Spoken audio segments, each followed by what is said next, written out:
주신 은혜에 감사하는 5분 묵상. 오늘은 창세기 41장 46절에서 52절 과거를 잊고 미래의 번성을 소망하라 제목으로 말씀 보겠습니다. 본문에서 애굽은 첫 번째 7년의 풍년을 경험하고 있습니다.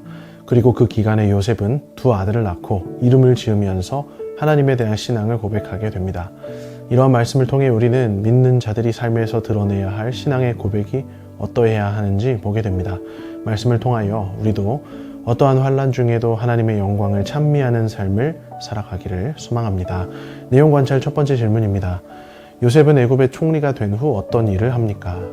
하나님께서 바로에게 주셔서 요셉에게 해석하게 하신 그 꿈은 꿈꾼 내용 그대로 이루어졌습니다. 애굽의 7해 동안의 풍년이 허락된 것이었습니다. 요셉은 이 7년의 풍년을 미리 알고 있었죠. 그래서 엄청난 양의 곡식을 거두어 성읍에 쌓아두었습니다. 49절을 보니 쌓아둔 곡식이 바다 모래같이 심이 많아 세기를 그쳤다고 기록합니다. 처음에 한두 달 풍년이 왔을 때는 경기가 좋은가 보다 했을 것입니다. 그러나 자그마치 7년 동안이나 풍년이 이어지다 보니 곡식이 셀 수조차 없을 만큼 많아지게 되었던 것이죠. 하나님께서 바로와 요셉에게 주신 그 꿈을 완전히 이루신 것입니다. 내용 관찰 두 번째 질문입니다.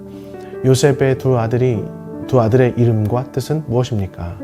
50절 말씀은 이 7년 풍년의 기간에 요셉이 두 아들을 낳았다고 기록합니다. 그리고 말씀은 두 아들의 이름이 어떤 의미인지 말해주는데요.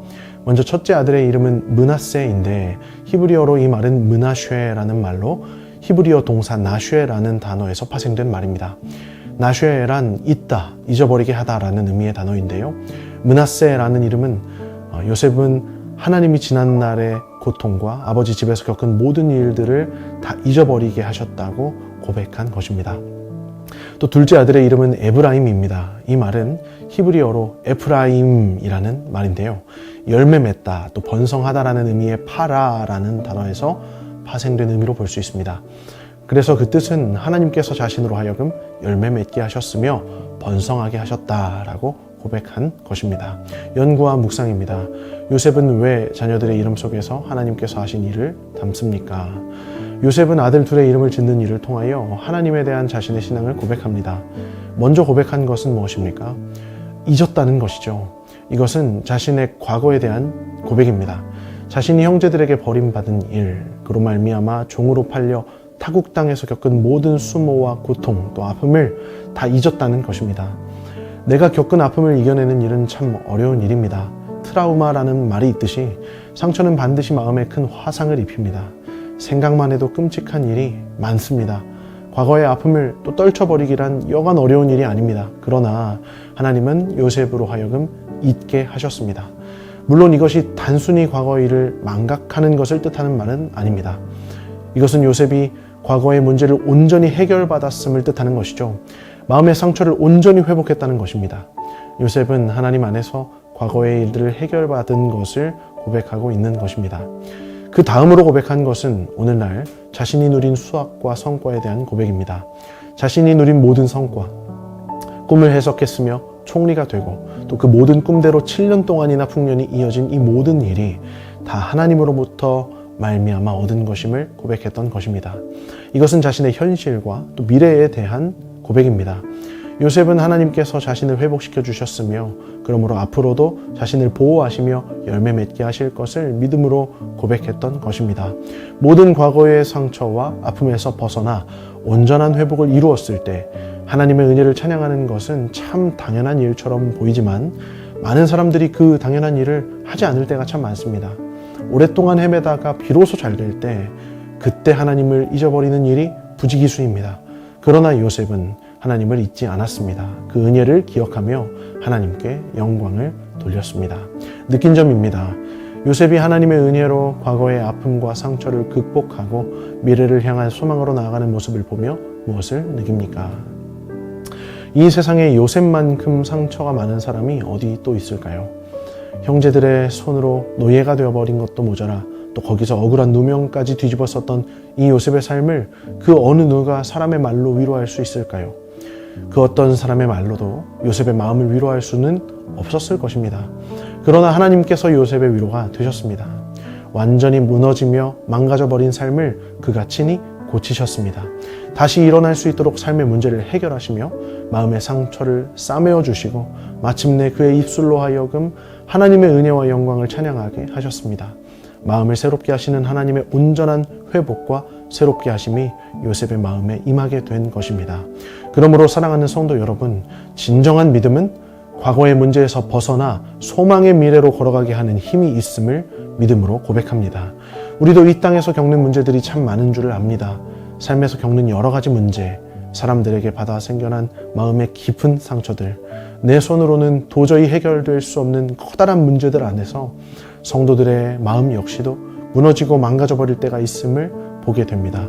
그러나 우리 모든 주의 자녀들은 요셉의 삶을 위로하시며 그 삶을 일으키셨던 하나님의 능력의 손, 그 능력의 손에 동일하게 붙잡혀 있는 존재임을 믿음으로 고백합니다.